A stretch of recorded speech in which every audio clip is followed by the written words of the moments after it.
ஒரு ஜோதிடர் வந்தார். கார்த்தி இது Suriya 2 date of birth time of birth வாங்கி அவார்டெல்லாம் வாங்குவான், பெரிய ஆக்டர். யாரு கார்த்திங்களா அப்படின்னு. இல்லை சார் முதல் பையன், உங்களோட ஜாஸ்தி சம்பாதிப்பாரு, இது ஒரு முக்கியமான விஷயம். லவ் மேரேஜ்னார். அது எப்படி ஜாதகத்தை பார்த்த உடனே லவ்வா அரேஞ்ச்டான்னு சொல்றாங்க? உங்களுக்கு இதை பத்தி தெரிஞ்சுக்கணுமா?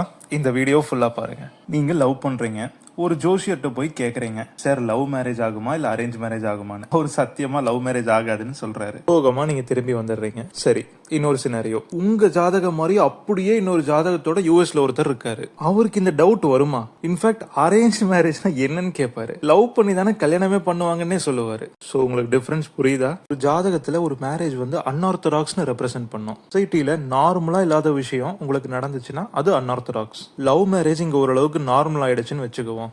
அப்போ நீங்க ஒரு ஃபாரினரை கல்யாணம் பண்ணிட்டு கூட்டு வந்தீங்கன்னா அது அன்ஆர்த்தடாக்ஸ். யூஎஸ் மாதிரி ஒரு கண்ட்ரில எல்லாமே ஓரளவுக்கு நார்மலைஸ் ஆயிடுச்சுன்னு இருக்கும் போது ஒரு ரோபோட்டை கல்யாணம் பண்ணிட்டு கூட்டு வராங்கன்னு வைங்களேன், அது அன்ஆர்த்தடாக்ஸ். சரி, அப்ப வேற எப்படிதான் கண்டுபிடிக்கிறது? இதை நான் எப்படி அப்ரோச் பண்றேன்னு சொல்றேன். உங்க ஜாதகத்தை வச்சு உங்க பார்ட்னரோட கேரக்டரிஸ்டிக்ஸ், நேச்சர், ப்ரொஃபஷன் இதெல்லாம் ஓரளவுக்கு தெரிஞ்சுக்கலாம். அதே மாதிரி உங்க பார்ட்னரோட சார்ட்டை வச்சு நீங்க அதுக்கு மேட்ச் ஆகுறீங்களான்னு பார்க்கலாம். இப்படி பார்த்து இவங்களுக்கு இவங்க தான் ஓரளவுக்கு 90% ஃபிக்ஸ் பண்ணி சொல்லிடலாம். சரி, அடுத்த வீடியோவில் உங்களோட ஜாதகத்தை வச்சு உங்கள் ஹஸ்பண்டோட நேச்சர், கேரக்டரிஸ்டிக்ஸை தெரிஞ்சுக்க போகிறோம்.